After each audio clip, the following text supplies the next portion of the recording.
Como é que estamos? Mais um vídeo. Vídeo passado, espero que vocês tenham curtido lá das curvinhas. Como eu disse, foram umas curvinhas tranquilas. Foi a minha primeira vez lá. Eles chamam aquilo os lagos. Portanto, estão lá os lagos, né? E aquilo, na verdade, olhando no mapa, aquilo faz uma espécie de um circuito. Eu é que não... Pronto, também não aprofundei muito esse circuito, como fui com o meu padrasto. Era mais para darmos uma volta tranquila do que propriamente andarmos sempre lá a rasgar nas curvas. Tudo idêntico ao Cabo da Roca, a estrada também fica com umidade, como aquilo é perto dos lagos, e depois tem a questão das árvores. Acaba sempre por fazer mais alguma umidade na estrada e às vezes o pessoal esquece desse pormenor. E em certas curvas é preciso ter um bocadinho mais de atenção.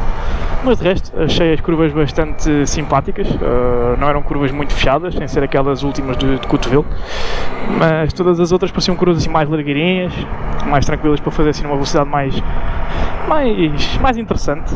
Agora o próximo sítio que vou, se não tiver a chover, será às Ardenas, onde irei lá encontrar um amigo que também foi buscar agora uma motoca nova.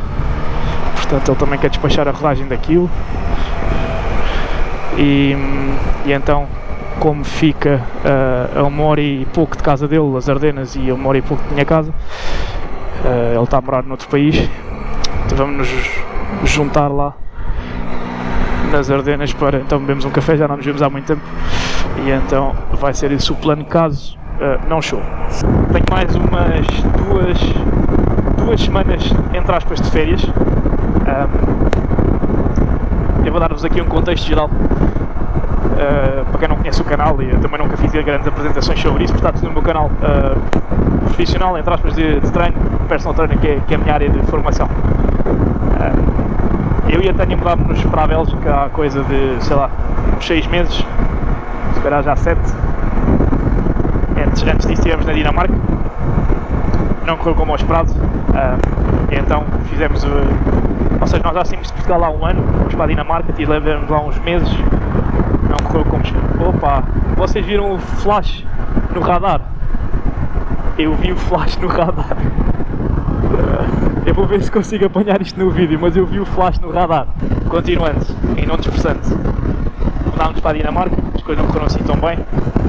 Entretanto viemos para a Bélgica, temos aqui alguns familiares, que pronto, o processo então de legalização e de mudança e de receber o cartão daqui tornou-se um processo um bocadinho mais fácil. É sempre demorado, por exemplo, só passado 6 meses é que a Tânia conseguiu o cartão dela, eu ainda não tenho o meu, que é um processo demorado a nível de contratos de trabalho, etc. Nesse mesmo sentido, aproveito então, faço aqui um vídeo sobre como é que é fazer a parte da imigração para aqui para a Bélgica, pelo menos na nossa experiência. Eu em Portugal trabalhava a Recibos Verdes, trabalhava num ginásio a dar treinos presenciais, treinos personalizados, e também a minha fonte principal de rendimento era o acompanhamento online, onde eu trabalhava somente online. Depois disso, para irmos para a Dinamarca, eu mantive os meus acompanhamentos online. O que é que acontece? Na Dinamarca eu iria apresentar um documento ou seja, eu não iria arranjar um trabalho presencial na Dinamarca, iria continuar a trabalhar online, iria apresentar um documento de self-supported. Pronto, ou seja, que eu tenho condições necessárias para me suportar enquanto estou na Dinamarca. Mas pronto, nem cheguei a tratar disso, porque entretanto viemos embora, viemos para a Bélgica, e na Bélgica que as coisas começaram então depois a organizar-se. Quando vocês vêm para a Bélgica, vocês precisam de ter uma morada. E essa morada serve para quê? Para a polícia. Vocês depois vão à comuna da vossa morada. A comuna é como se fosse a junta de freguesia.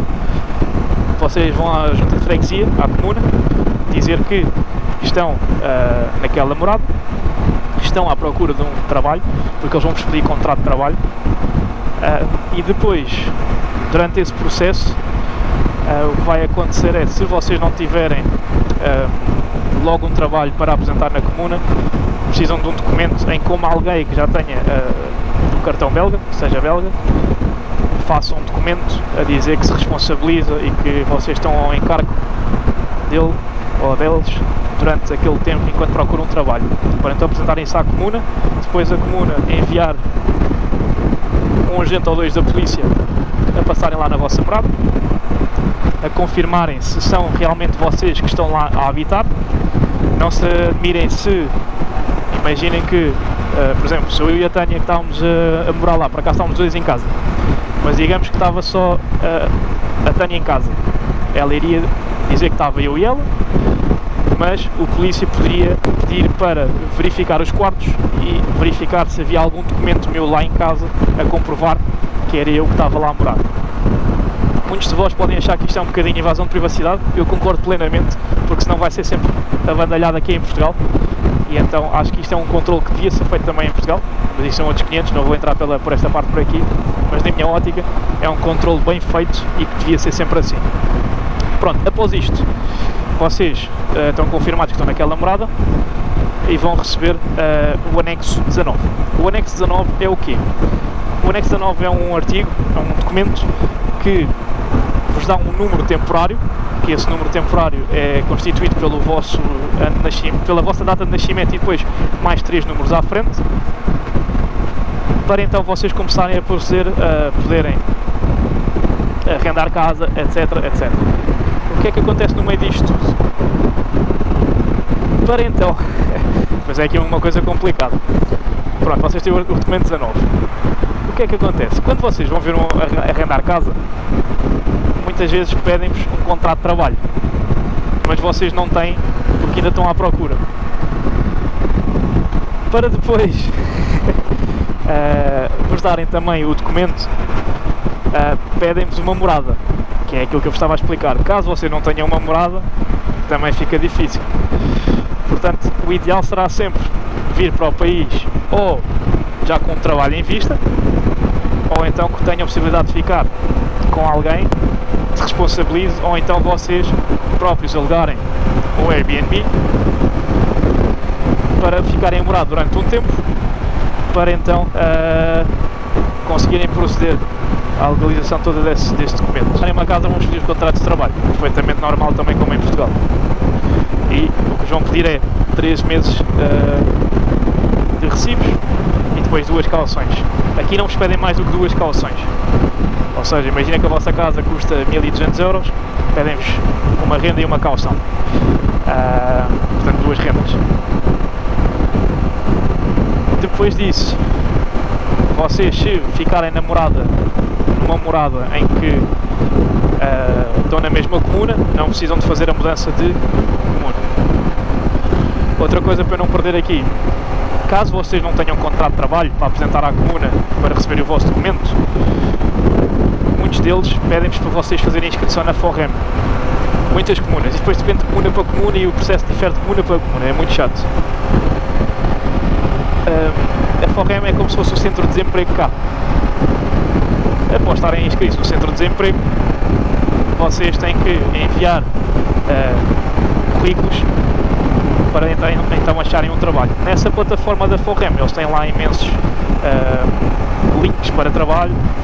Depois, dependendo das comunas, podem-vos oferecer também o curso de francês.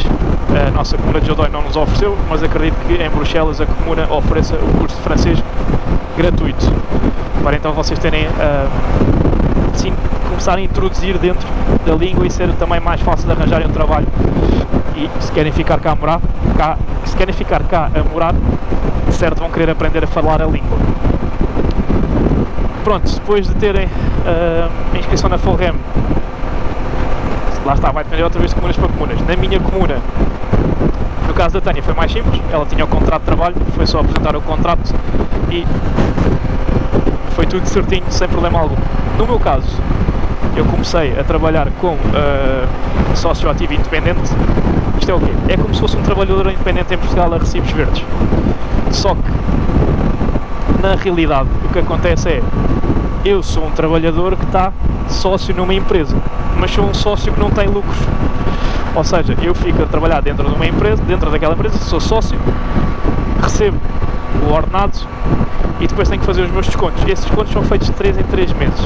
A partir daí, cada trimestre será à volta dos 900 e pouco, caso estejam só a declarar o ordenado mínimo 1600, 1700 euros. Mas isto depois vocês acordam depois também com o patrão e como é que fazem essa gestão. Dentro desse pagamento que vocês têm que fazer por mês, vocês têm que pagar também uma... Está-me a faltar aqui o nome do que é, mas no meu caso era 150 euros. É como se fosse questão para o IRS, para não terem que pagar nada no final do ano. Eu decidi pagar isso também porque assim poderia receber qualquer coisa no final do ano e não tinha que chatear com mais pagamentos. Portanto, tendo o contrato como trabalhador independente, vocês precisam do quê? De ter um seguro de saúde para apresentar. O seguro de saúde aqui é obrigatório, mas pronto, vocês precisam também ter um seguro de saúde para depois apresentar na comuna. Então eles na comuna, e agora da minha experiência, eles não me explicaram tudo.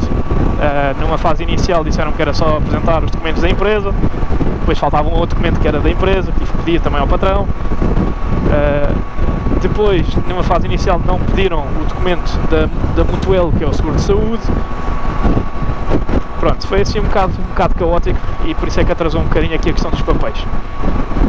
Mas vocês precisam de apresentar então os documentos que vos pedem da vossa empresa, o vosso nome a pertencer à empresa, o documento que é o Banco Carrefour, que é onde consta o vosso nome no número de identificação da empresa, e depois apresentar também a vossa inscrição na Mutuel no seguro de saúde. Após isto, vocês enviam isto para a comuna envia para os serviços estrangeiros e eles depois dizem se aceitam ou não. O que é que acontece? Têm um prazo para fazer isto tudo, claro que têm que andar sempre a correr atrás das comunas, porque se não forem correr atrás das comunas eles vão demorar tempo e não querem saber, faz parte, é assim.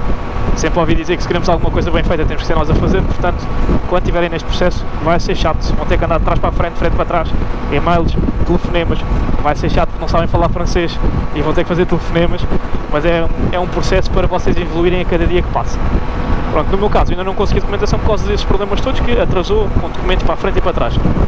No meio disso tudo, entretanto, arranjei um outro trabalho, com contrato, vou deixar de ser trabalhador independente, que tem os seus benefícios, e vai facilitar também aqui na questão do documento, que vai ser só enviar o contrato de trabalho, e está feito. Porque depois dentro do meu trabalho, eu já tenho seguro de saúde, já tenho essas coisas todas, então é muito mais simples com o contrato de trabalho. Conheço bastantes pessoas que só trabalham aqui como independentes, preferem, a nível de gestão para eles é melhor, portanto têm sempre as duas opções. Na questão do independente é que têm sempre que contabilizar que todos os meses vão ter que retirar 300 € do vosso ordenado para depois pagar as ações sociais de 3 em 3. Portanto vai ser diferente de pessoa para pessoa e o que é que vocês pretendem e o que é que para vocês é vantajoso. No meu caso, trabalhar aqui na empresa para onde eu vou trabalhar é mais vantajoso do que trabalhar como independente. Mas lá está, é um processo de legalização na Bélgica que é demorado. É perfeitamente normal isto demorar cerca de 6 meses. E não sou só eu que digo, mais pessoas que eu conheço aqui que fizeram o mesmo processo, muitas delas foram 6, 7, 8 meses. Conheço casos de 2 anos. Mas faz parte, pois cada comuna é diferente, pedem documentações diferentes e vai depender depois também da velocidade do processo que eles queiram trabalhar aqui.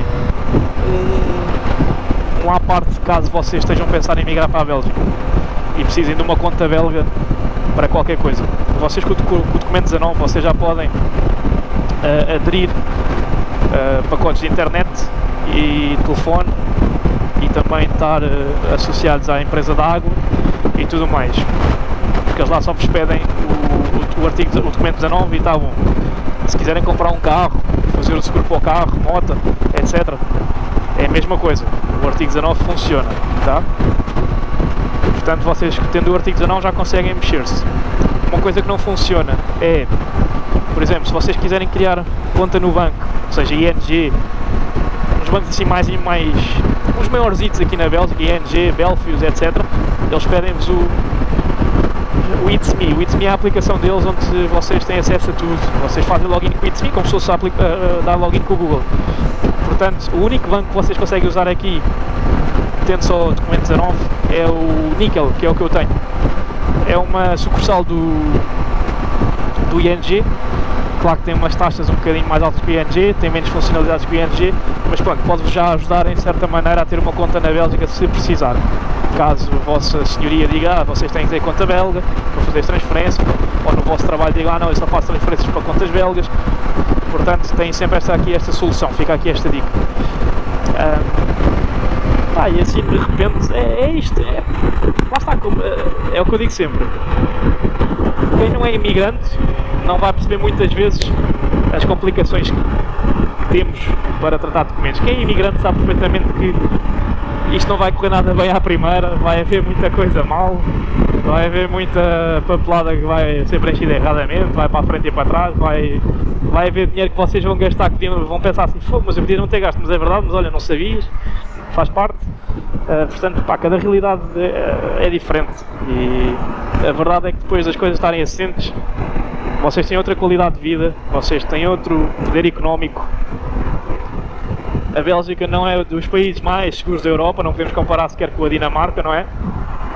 Pelo menos falar ali da zona de Bruxelas e Charleroi é péssimo. Mas no geral, vocês têm segurança, têm qualidade de vida, têm acesso a muita coisa, estão no centro da Europa, querem viajar, pegam no comboio, estão a 3 horas de Paris, portanto têm umas vantagens que Portugal não tem. Eles são preocupados aqui com os dias de descanso, com as férias, têm essa preocupação toda, portanto são situações diferentes, mas é isto. Acho que foi um pequeno resumo de como fazer a transição e ser imigrante na Bélgica, aqui alguns pequenos passos. Se vocês acharam interessante, deixem-me aí nos comentários. Se tiverem alguma dúvida sobre algum processo que eu não tenha explicado tão bem, deixem também. E é isto, malta. Um videozinho só para fazer aqui até o IKEA, a curtir aqui a autoestrada. Isto aqui é só autoestradas e caminhos a direito. Mas pronto, mais uma vez, muito obrigado por estarem desse lado, obrigado pelo feedback nos vídeos, obrigado pelas subscrições e o canal tentado a subir muito bem. E é isto, não se esqueça de deixar like, subscrever e vejo no próximo, tá? Grande abraço.